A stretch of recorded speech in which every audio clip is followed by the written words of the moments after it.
Okay, so start tayo. Logarithmic function na i-introduce natin ni Jana here. Ang logarithmic function ay ginagamit in the field of cosmology and it uses the Richer's scale. So, ito ay ginagamit sa real-life situation dahil ito ay ginagamit dahil mas malalaking intensity yung ginagamit dito. So, para mas ma-minimize yung numbers, ginagamitan tayo ng logarithmic function. Logarithmic equation involving logarithms of expression containing the variables. So, ibig sabihin na instead of writing so many numbers, nilalagyan niya siya sa variables. So, ang logarithmic ay kabaliktaran lang ng exponent. So, always remember, logarithm is exponent. Again, logarithm is exponent. Bakit ko paulit-ulit yan? Kasi, ang logarithm natin, log of y to the base b is equals to the exponent. Nakikita po ba yung nasa presentation? Logarithm of y to the base b is equal to exponent. So, in exponential function, pag sinulat natin, yung base na b, ito siya. Tapos, yung exponent niya, siya yung magiging sagot sa logarithm. Then, yung y na to, ito yung kasama sa logarithm, yung pinakasagot. So, balik talaga. So, wag po kayong masyado mag-sense kapag pinare-write sa inyo yung exponential into logarithmic function or in vice versa. Again, ang kailangan lang tandaan para hindi ma-stress si logarithmic is exponent. So, ito yung mga exponential function and equation na ginagamitan na sinusulat in exponential equation and logarithmic equation. So, now, I want you to look at the cam. Nakikita ba yung whiteboard? Ayan, nakikita ba? So, pakipin po muna. So, in exponential function, for example, you have logarithmic of 4 to the base 2. Ayan. So, kailangan ninyong malaman kung ano yung value niya. Kung ano yung numerical value niya. So, para makuha yon, i-rewrite nyo lang siya into exponential function. So, how to rewrite this in exponential function? Hindi pa itong unknown, siya yung magsasabi nating exponent. So, ang gagawin nyo lang, yung base na 2, right, copy the base 2, nakikita ba yun? Is equals to 4, yung number dito. Then, since hindi nyo alam kung ano yung sagot dito, write x. Nasusundan po ba? Write x. Then, hindi ba to solve for the value of x sa exponent, kailangan lang maging magkamukha yung base ng dalawa. So, 2 raised to x is equals to, what is the common base ng dalawa? 2 and 4, that is 2. How many 2? To make it 4. So, dalawa. So, ngayon, you can able to find the value of x. X is equals to 2.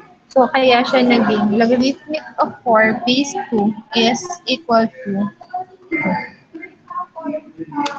Okay po, nasundan. Next po is yung 10, logarithm of 1,000 to the base 10. Log 1,000 to the base 10 equals, nakalagay na dyan 3. So, ganun lang din ulit yung procedure.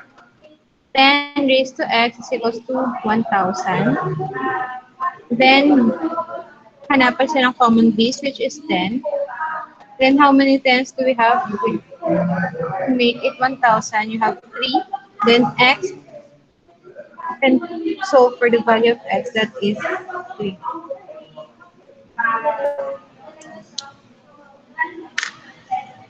Then, another example na wala dyan, para lang meron kang idea,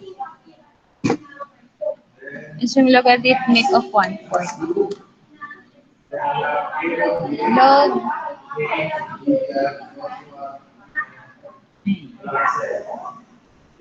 so, sigurado ma-i-stress na agad kapag ganito yung nakita. May 1/4 na. So, ganyan pa rin yung procedure natin. 2 is equals to 1/4.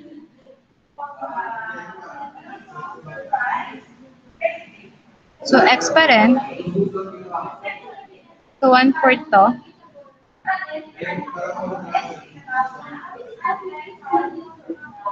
You're going to multiply it by negative 2. Hindi ba? Kapag ginanito niyo siya, magiging 1/4 din naman siya. So, x is equals to negative.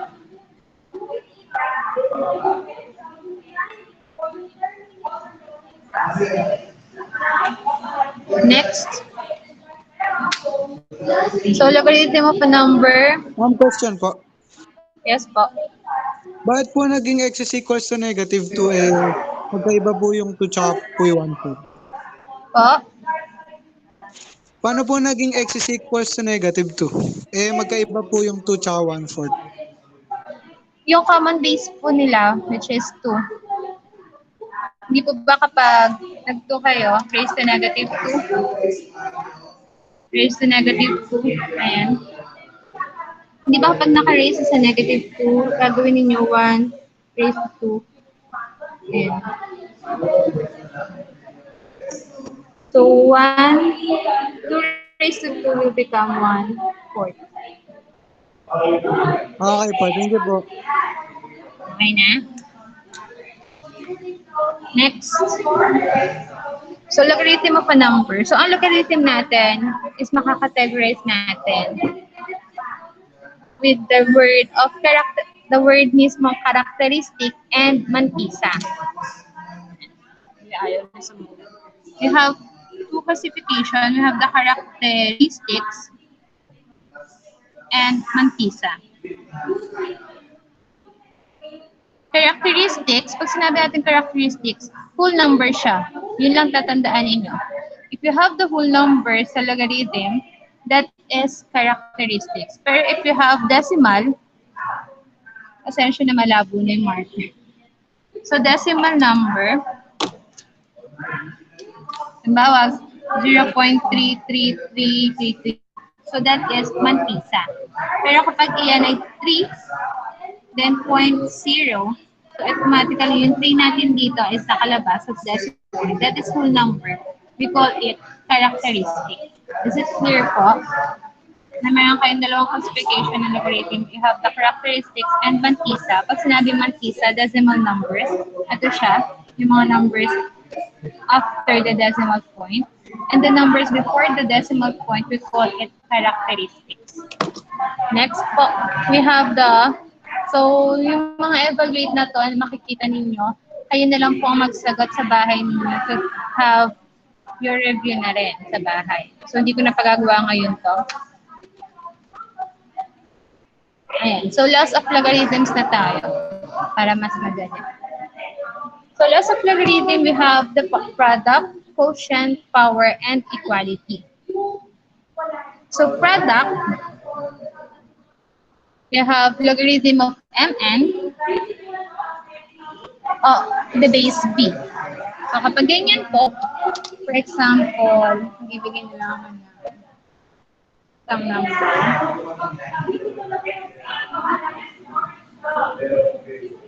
Logarithm of 318 plus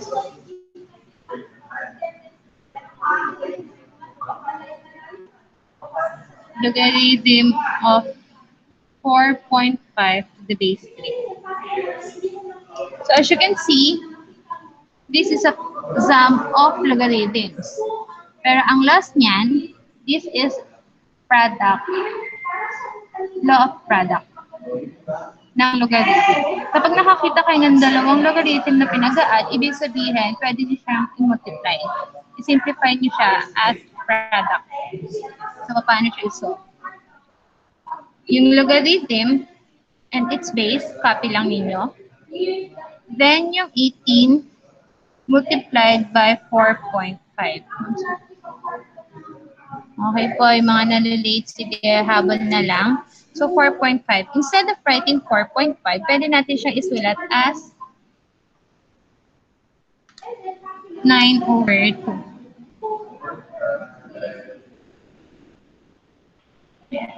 Para mas madali tayo makapag-simplify. Think out of the box para mas ma-simplify ninyo yung isang equation or number. So, simplify lang natin. 18 divided by 2, that is 9. Hindi kayo masyado maraming sinasolve. So, 9. 9 times 9 or 9 squared. So, pwede natin siya isulat as logarithm of 9 squared base 3. Or, pwede pa rin naman yung 9, meron siyang square root, di ba? So, pwede rin pa rin siyang isulat as the square root. Or, logarithm of 3 raised to 4 with the base of 3. So, paano nangyari ito? Yung 9, pinaliit ko pa sa 3. So, 3 raised to 2, that is 9. So, dahil meron pa rin siya exponent na 2, minultiply ko lang, kaya siya naging 4. Nasundan po ba bakit naging ganito itsura niya? Okay. Next. Ma'am, question po. Yes po. Bawal po logarithm of 3 tapos 81. Bawal po 81 na lang, ma'am. Ano po? Hindi ko maintindihan. Mahina. Ano? Bawal po Bakit? i-simplify na lang yung 9 square Ay. gagawing 81. Bakit ko sinimplify ito? Ma'am, pwede po yan 81? Pwede naman. Kaya lang kasi, di ba, mas magiging complicated siyang tingnan. Ang aim ko kasi dito is mas mapadali yung pagsusolve ninyo. Yun. Yun yung pinaka-aim ko dito. Yung mas mapadali yung pagsusolve. Bakit ko ginawa ito? Ito yung reason ko. Kasi po, once na magkamukha yung base ninyo at yung nandito na final answer, ang magiging sagot nyo na dyan ay yung pinaka-exponent niya.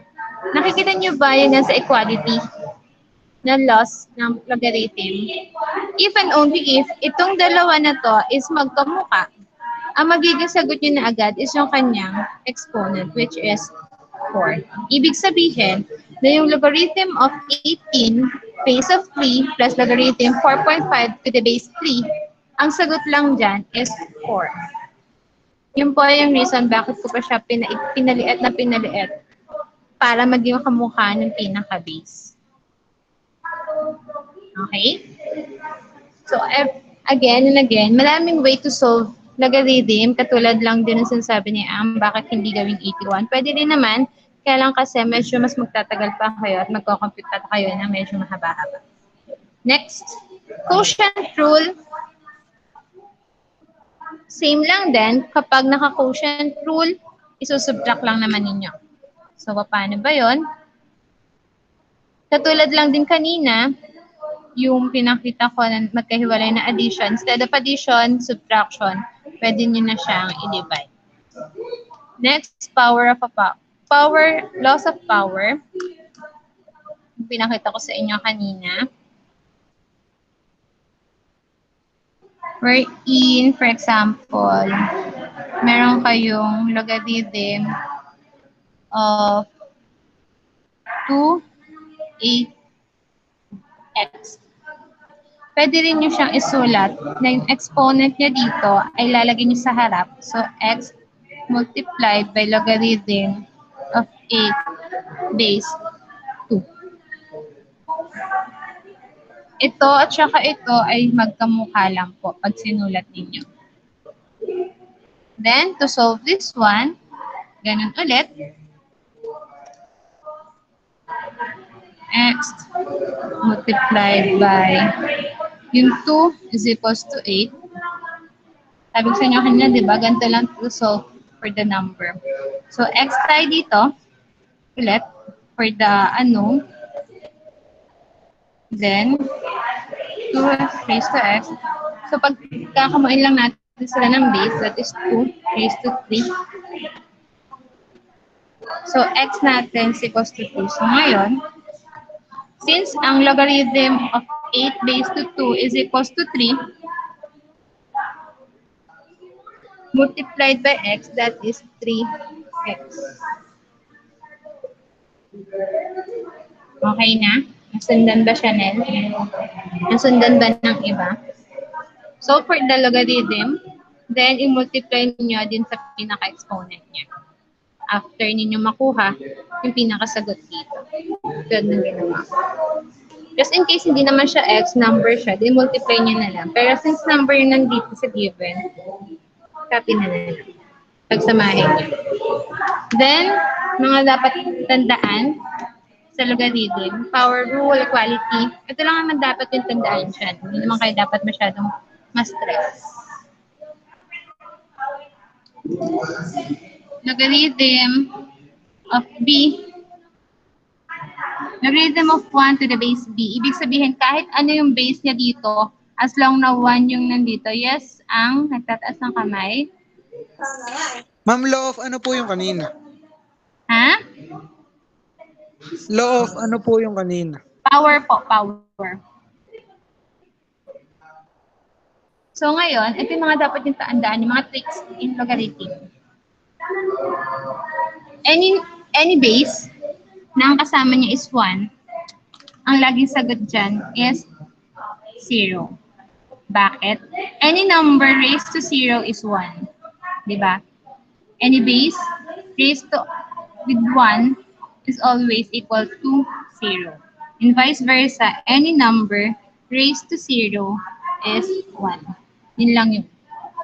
Next, another trick sa logarithm.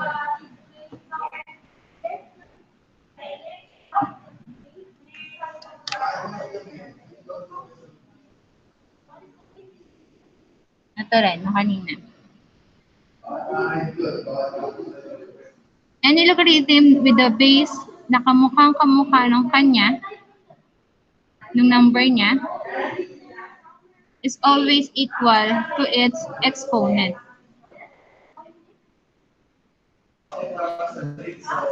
Pag nagkaroon kayo ng given na yung number dito at yung base ay magkamukha, tapos meron pa siyang exponent, ang laging sagot niyan is yung exponent. And if magkamukha naman yung dalawa na to, halimbawa, wala yan. Ito lang dalawa. For example, it is 7 or x plus 1, dito naman x plus 1 din. So, ibig sabihin magkamukha sila ng quantity. If magkamukha sila, the answer is always B, 1. Yan, mga tricks yan sa ating logarithm na dapat niyong tandaan para hindi kayo nai-stress. Baka sabihin nyo, hirap-hirap naman to, ba't may ganito itsura? Ang tatandaan nyo lang, basta magkamukha siya 1, basta 1 yun nandito, 0, ang ganun. So, yan lang yung mga tricks niyan. So, you should answer na lang nasa ating LMS. Paki-browse na lang ulit yung nasa LMS at pakisagutan. So, proceed na tayo sa interest. So, sabi ko nga sa inyo, ang di-discuss natin ngayon is 3 topics. So, proceed tayo sa interest. So, interest is the amount paid for the use of another amount of money. Ibig sabihin, iyan yung ipinapatong na pera sa hiniram ninyong pera or ininvest ninyong pera. It's about money pag sinabing interest. So, nasa hello, business math na tayo. So, again, in business math, pag sinabing interest, iyan ay pera na ipinapatong sa isa pang pera. So, ito mga dapat tandaan sa interest. You have the principal, wherein ito yung pinagmumulan ng lahat. Diyan nagsisimula ang pagka-compute. Diyan, yan yung pera na hiniram ninyo, inutang ninyo, or ininvest ninyo in business. Next, we have the term. Pag sinabing term, it is about the time. Yung time span ng inyong principal, kung gaano katagal yung tatakbuhin ng principal ninyo. If it is borrowed or invested, that is the term. Then we have the interest rate. Sinabi interest rate, yan yung naka-percentage. So para mas maintindihan natin silang tatlo, ayan, meron pa pala. The maturity value. So pag sinabing maturity value, ayan yung pinagsamang principal at yung interest na nakuha ninyo during the term ng pinag-usapan at rate na pinag-usapan ng dalawang taong input. So again, ano-ano yung apat na dapat tandaan? You have the maturity value, the principal, the term, and the rate. Bakit sila importante? Kasi sila yung nakapaloob sa inyong formula. So simple interest, ito yung diretso lang. Simple interest is calculated with I. Ano yun? Okay, may nagtataasan ng kab. Ang ano yun? Nasa LMS po yan lahat. Ha? Nasa LMS Ano po yan? yan, ma'am. Yes po. Okay po, thank you po. Okay, so we have the simple interest. So simple interest, ito, dalawa lang yung aking ibibigay na formula sa inyo, di ba? Principal po, yun yung amount na ni-loan or in-invest. Yun lang yan. Basta amount na malaki-laki. That is the principal. So again, ang formula lang na ibibigay ko sa inyo is dalawa. Formula for the interest, that is P interest is equal to PRT.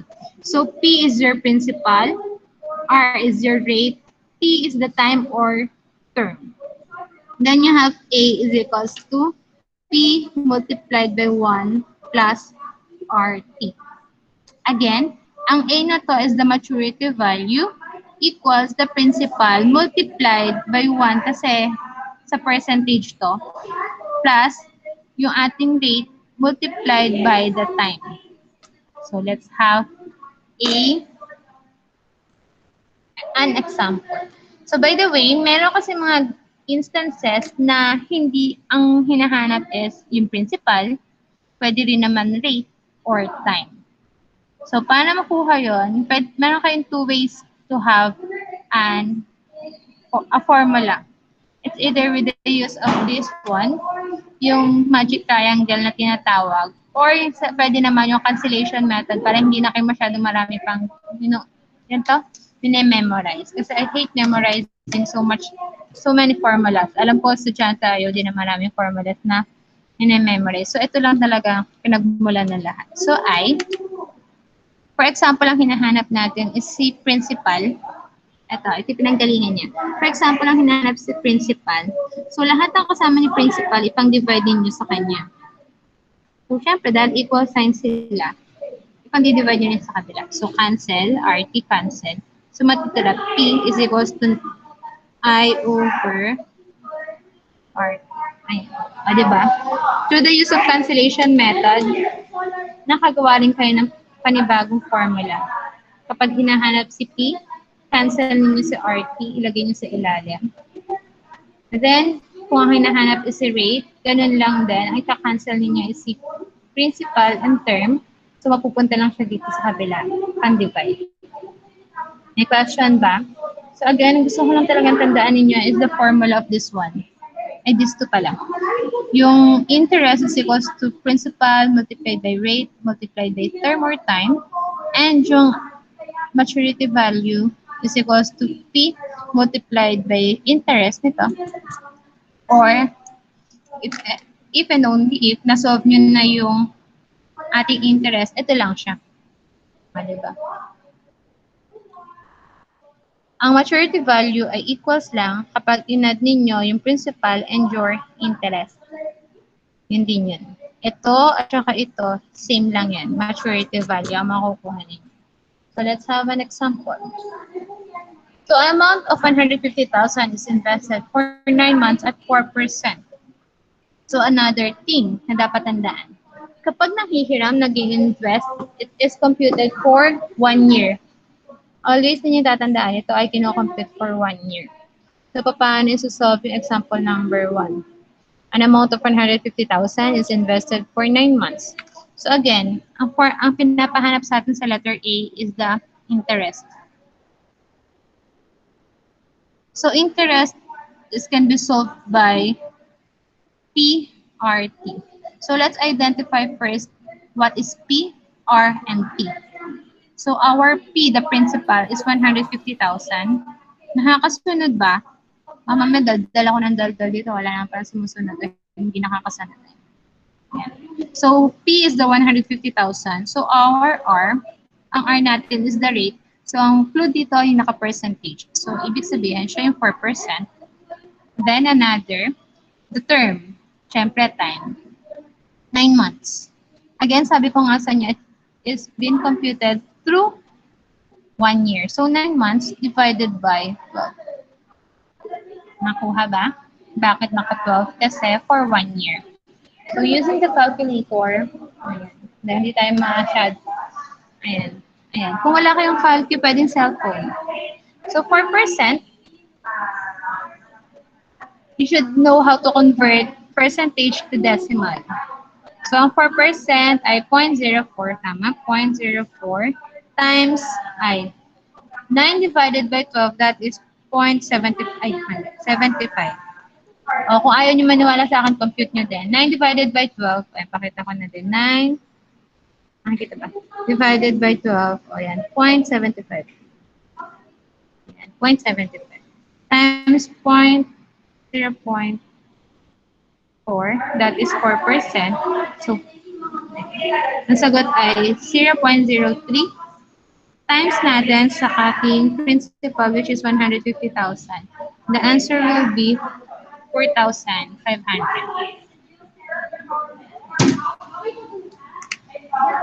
So, ang ating interest for 9 months ay 4,500 with a rate of 4%. Okay po? So, nasolve natin letter A. To solve for the letter B, ang hinahanap natin is the maturity value. So, maturity value has the formula of P multiplied by 1 plus RT. Pero sabi ko nga, since meron na kayong I, yun lang gamitin ninyo, Diyos nyo. Papakahirap pa ba kayo? Plus I na lang. Na, pag na to. Since meron naman kayong I na na-solve. So, add lang. P is 150 plus 4,500. You have 154,500 maturity value. Pag sinabing maturity value, kabuo ang babayaran or kabuo ang investment na ninyo yan. So, since investment to, kabuo ang investment, so maturity value. Question, so kung nalilito, meron naman kayong babalikan sa inyong LMS, nandyan din naman yun. So, another example. Ma'am, yung equals to 1. Ito. Hindi ko na siya ginamit kasi ganun naman lalabas din naman yan.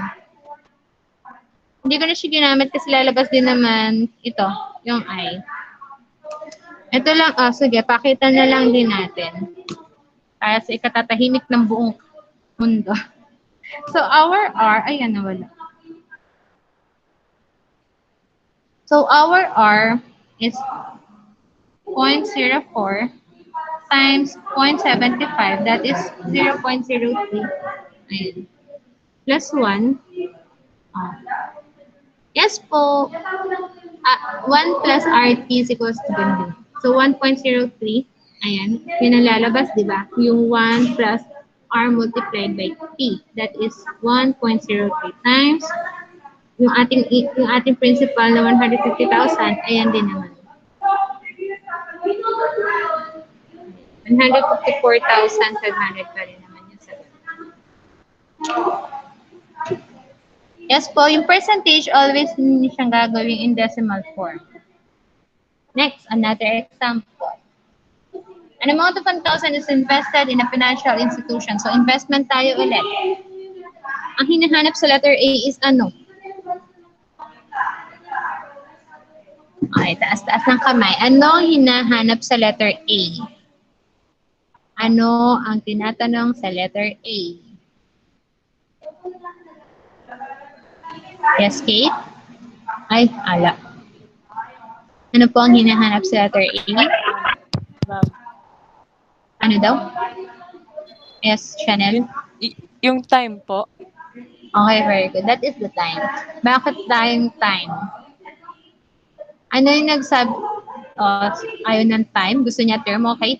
Time or term, isa lang din naman yan. So, ano yung nagsabi sa, ano yung, ayun, very good. Di ba, hindi ko masabi yung sasabihin ko. It is because of the word how long. Ibig sabihin, gaano kahaba yung panahon na aabutin dito. Para maging 1,001,000. So, ngayon, para masagutan ninyo yung ganyang klase ng tanong, identify niyo muna yung mga given. So, ang given natin is, alin siya ng principal?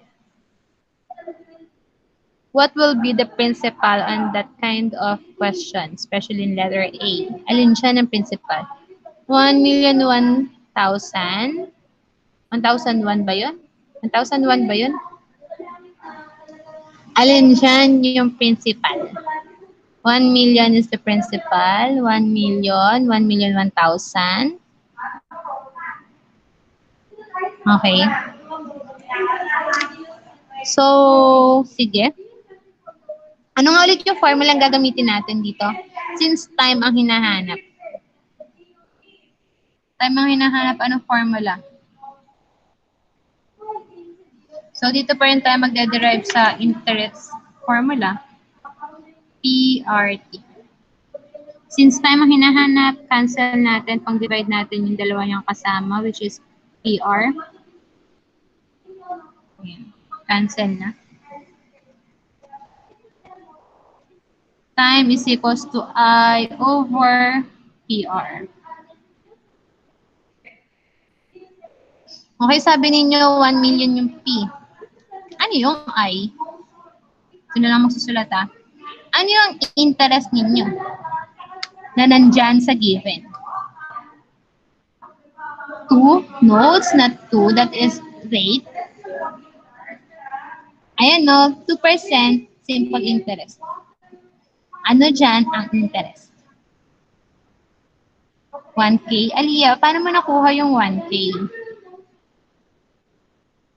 Which is correct. Ayan, sabihin ko na sa'yo, tama yung 1K. Ang tanong ko na lang, saan mo nakuha yung 1K? Sa yung given po na nadagdagan na po ng 1K, tas simple interest may 2% po. Then po Okay, nadagdag.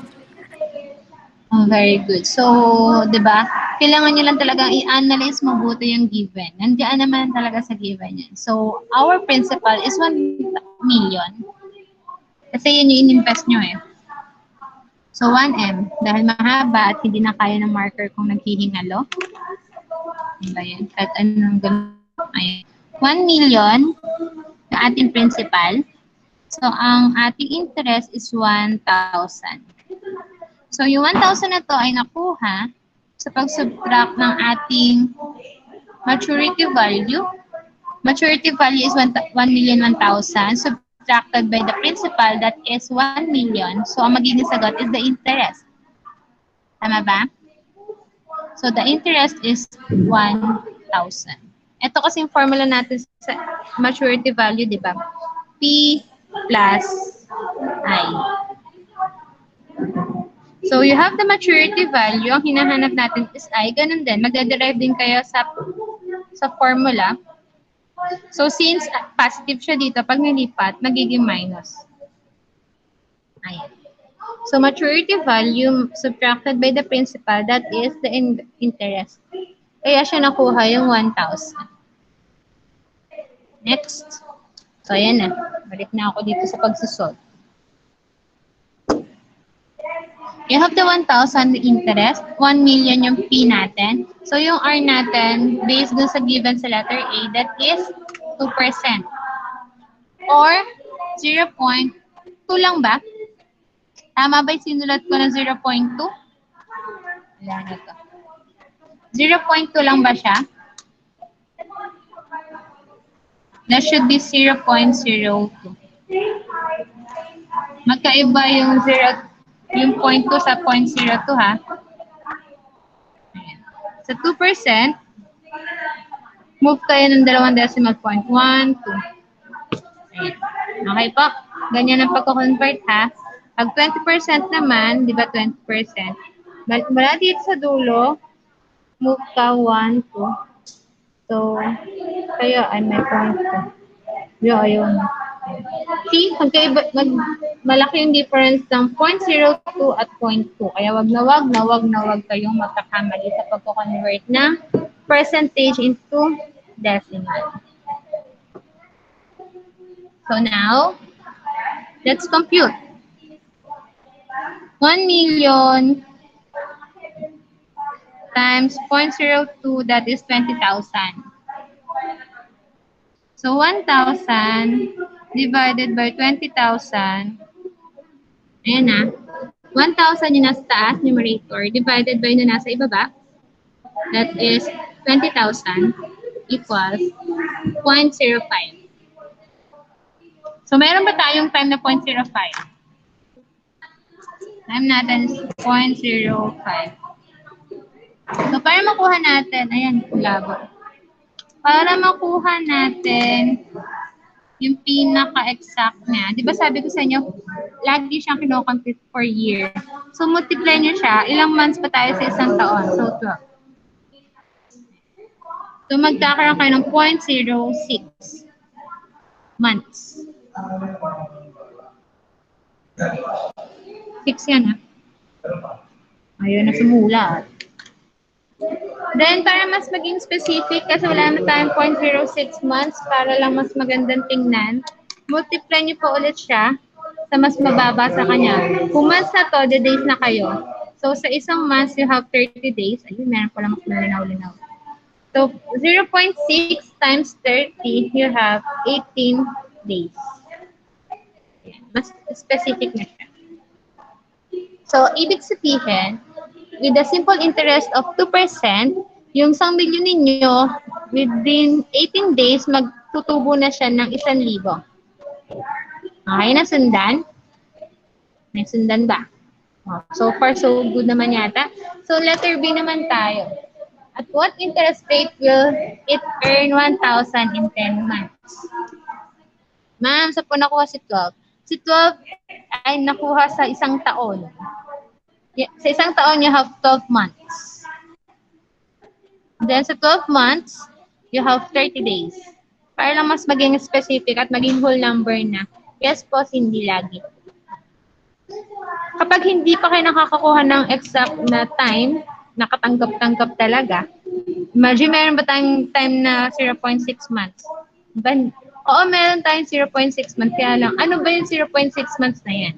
So, multiply nyo pa ulit para mas maging specific at makakapag-arrive kayo dun sa exact na date, ina-term niya. So, 18 days. Next, letter B. Yes, ako na talaga yung... Okay, sa letter B naman natin, ano yung hinahanap sa letter B? Okay, very good. Simple interest. O, hindi simple interest ha. That is rate. Ayan, no. At what interest rate will it earn 1,000 in 10 months? So, ganun pa rin. Formula pa rin natin panggagalingan is interest multiplied is equals to PRT. So, sabi ko nga sa inyo kanina kung ang hinahanap is rate, dito pa rin kayo magdaderive. Divide both sides doon sa mga kasama ng rate natin, which is PT. Cancel, cancel, cancel. R is now equal to I over PT. Okay po, nasundan ba? So, substitute na lang tayo doon sa given. Let's substitute. So, ang I natin, nandiyan ba yung I? So, given ba yung I natin? Hey, Hockey. Given po ba yung I sa letter B? By the way, what is I? 1K, sabi ni Paula. Okay, very good. Ang I natin is the interest, that is 1,000. Substitute lang. Then, our P, yun pa rin naman ang ating P, 1 million. Ayan. Multiplied, ang ating T is 10 months over 12. Laging tatandaan na kapag pinag-uusapan natin ng term or time, it is always divided by 12. Kasi for a whole year, ang computation ng interest natin. Hindi by specific ng months lang na yun. For whole year po. So, let's compute. Ang compute nyo na, 10 divided by 12, that is 0.8333 at habang 3. Multiplied by 1 million.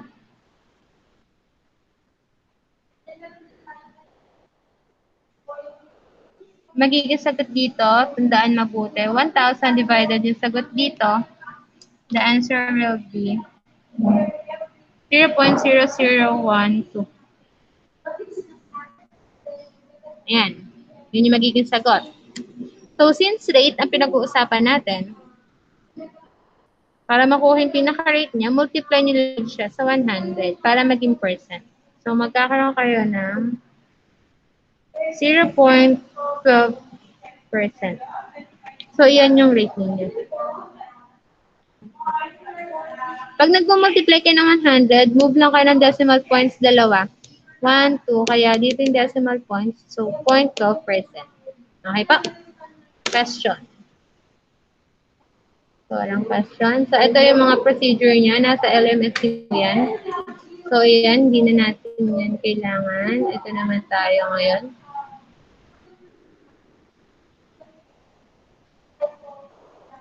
Lagi po yung multiply sa 100 if rate yung pinag-uusapan natin. Pero kung hindi naman rate, no need for you to multiply it by 100. Okay po? May question ba doon? So, okay pa ba? Carry pa ba? So again, yung pinag-uusapan natin kanina is about the simple interest. Then now let's proceed to the compound interest. Okay, teka lang. Para lang